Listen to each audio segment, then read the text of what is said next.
Hey guys, my name is China and welcome to my favorite books of 2013. Now, I didn't want to restrict this to books that came out in 2013, so I'm just going to talk about my favorite books that I've read in 2013. Whether they came out in 2013 or not is not an issue.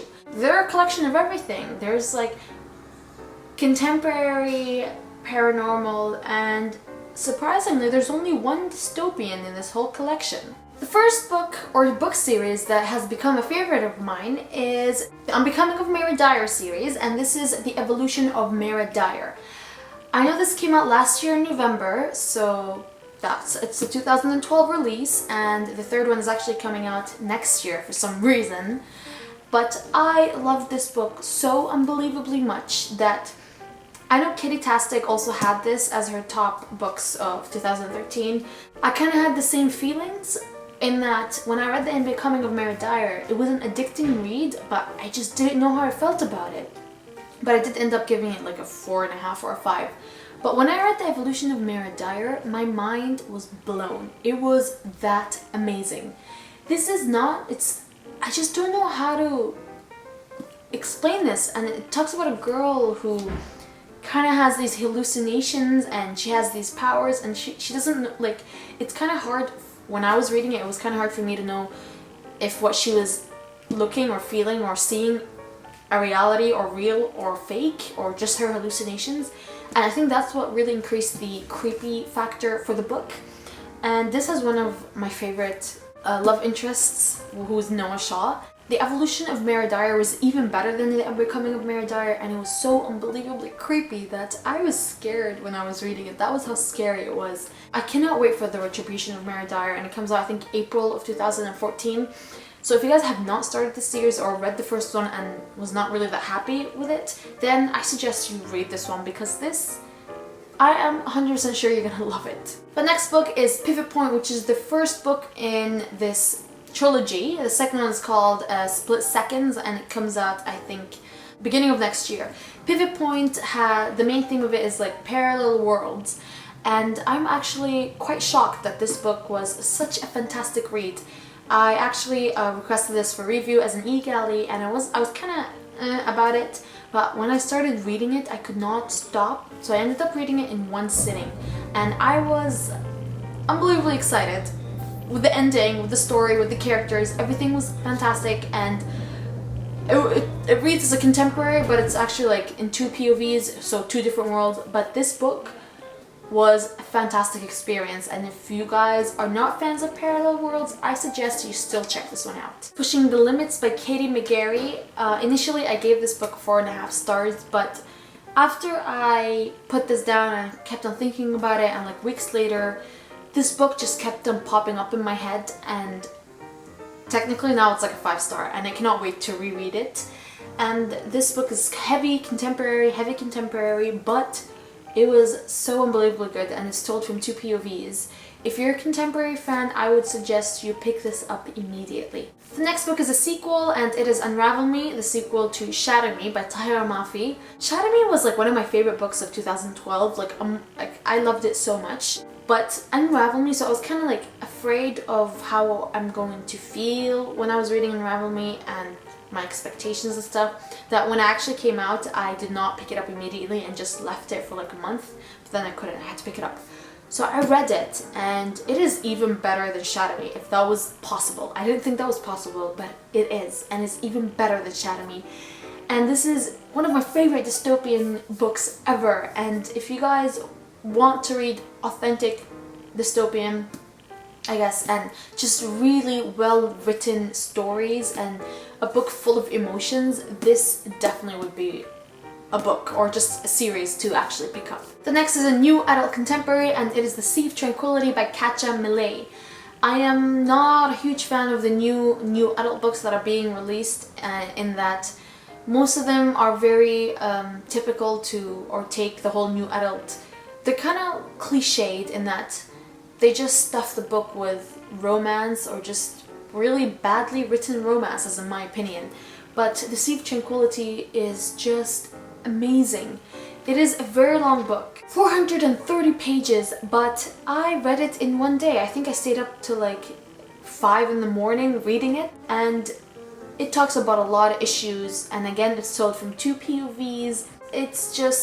It talks about a former piano prodigy who's called Nastya Kashinkov. So basically something happened to her and now she cannot play the piano because her fingers, she had to go through multiple surgeries for her fingers and stuff.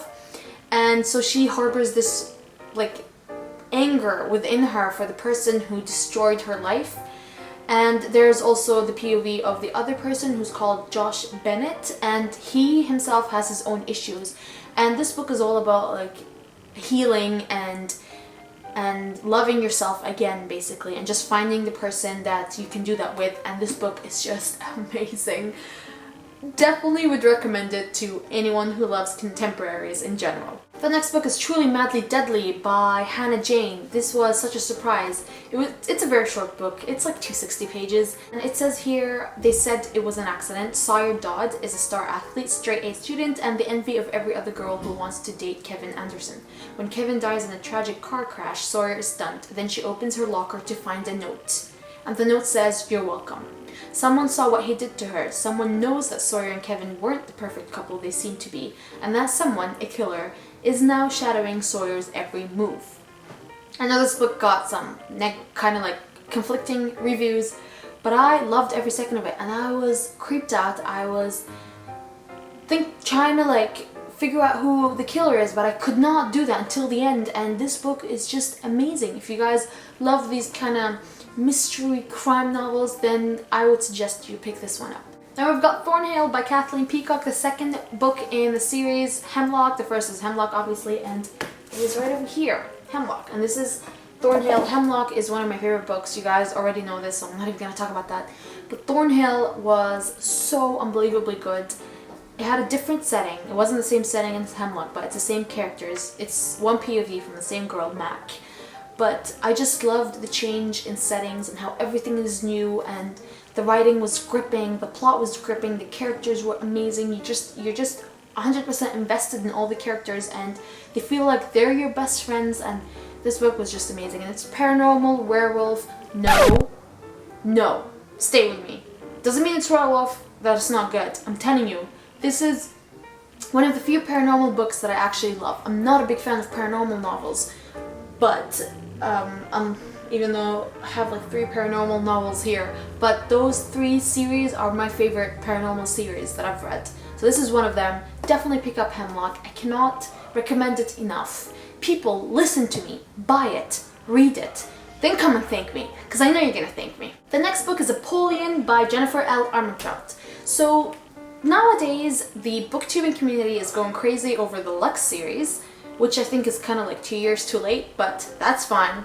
You guys have your fun with the Lux series, but I feel like the gem in Jennifer L. Armentrout's writing is the Covenant series. I was like you guys. I was obsessing over the Lux series. I read the first and then the second, and I was waiting for the third to come out. So while I was waiting, I still wanted to read a Jennifer L. Armentrout book because she's amazing. Who wouldn't want to?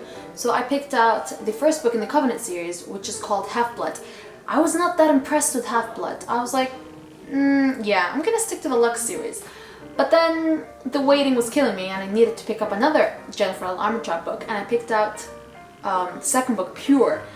And oh my god, the difference between Half-Blood and Pure is just astronomical.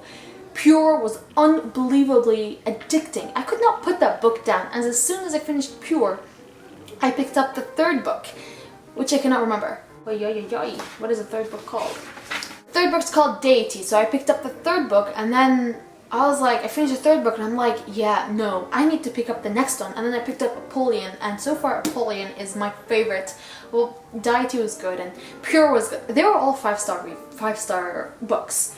This series gets better by every new book. Usually the opposite happens, but for this series, it just gets better and better, and I cannot wait for Centennial, which is coming out, I think, in November.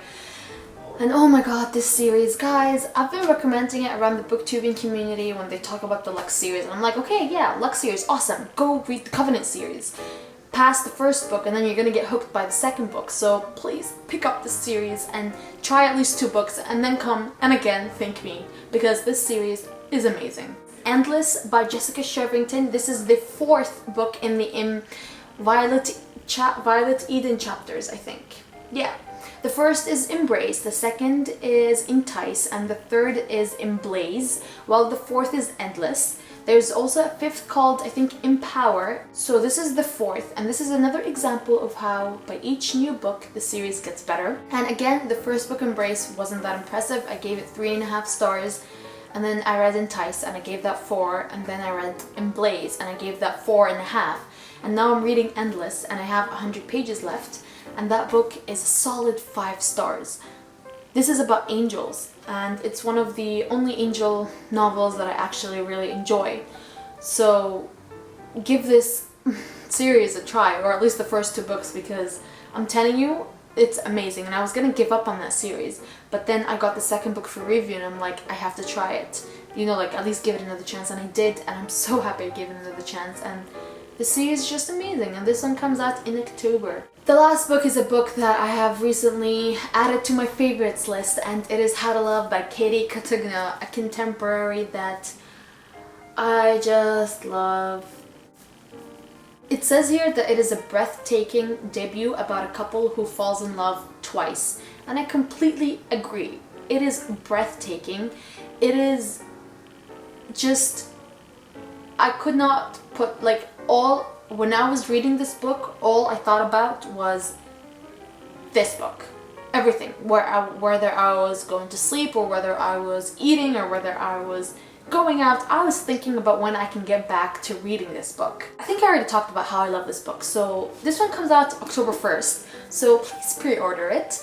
You know, this is amazing. I don't know how I'm gonna express my feelings, but this book is one of my favorite contemporaries to date, ever. My whole life. This is one of my favorite contemporaries. So if this is any indication, you should know that this is an amazing book.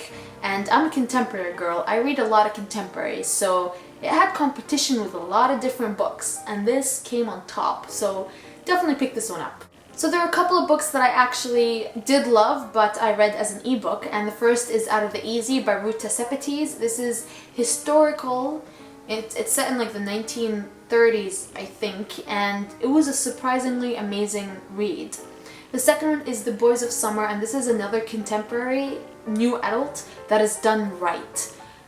I think it kind of feels like Anne and the French Kiss in terms of like feelings and emotions and how invested you are with the characters. So if you're fans of Anne and the French Kiss, definitely pick up The Boys of Summer. And also for people born in the 90s or early 90s or late 80s, this book is for you because this is set in the early 90s. So I think you would feel kind of nostalgic reading about, you know, everything or the world back then, which is completely different than now. So that was a really, really amazing book. And again, kind of had the same feelings as Anne and the French Kiss for me. Now for the last 2 books, the first one is Eleanor and Park by Rainbow Rowell. This book had one of the most pure and heartbreaking and raw and emotional romances that I've read by EBooks to date. So definitely pick this one up. This is, I feel like the blogging world kind of went crazy over it when it first came out, but now the booktubing world is just starting to, you know, get to, you know, reading it, and a lot of people are starting to talk about it. So I'm hoping that you guys do pick this one up, and I love it so much, but I have not got a copy of my own yet. I'm going to rectify that problem soon. The next book is also by Rainbow Rowell, and it is Fangirl. I already did a review of it, and I will post the link below in the description section. And this is a book that is actually set in university or college, as you call it, people. I feel like this book was kind of like a shout out to all Harry Potter fans and how we went through when the books came out and the movies came out and the whole fandom and stuff. So this was an amazing book. So Rainbow Rowell is an awesome contemporary writer, so definitely check her books. So these are all the books that I have read in 2013 and I love with a passion. Every single one of them I would recommend with no hesitation whatsoever to anyone, even people who do not usually read that specific genre. I definitely recommend that you guys try these books out. I'm kind of hard to please when it comes to like giving books 5 stars or all-time favorites. To give you an indication, I have actually read 122 books this year, and only these 14 books actually made it in my 5 stars and all-time favorites. So 14 out of 122. That is definitely less than 10% of what I've read. I hope you guys do take my suggestions into consideration and you do try at least one of the books that I suggested, because you're gonna love them. And if you do end up loving any of the ones that I suggested, definitely come back and pick up something else, because I would love for you guys to read and pick up books based on my suggestions, because that makes me happy and I love being happy. That is it for this video. I hope you guys enjoyed it, and if you want to like suggest for me any books that you have read and loved this year, definitely suggest it in the comments below, and that is it.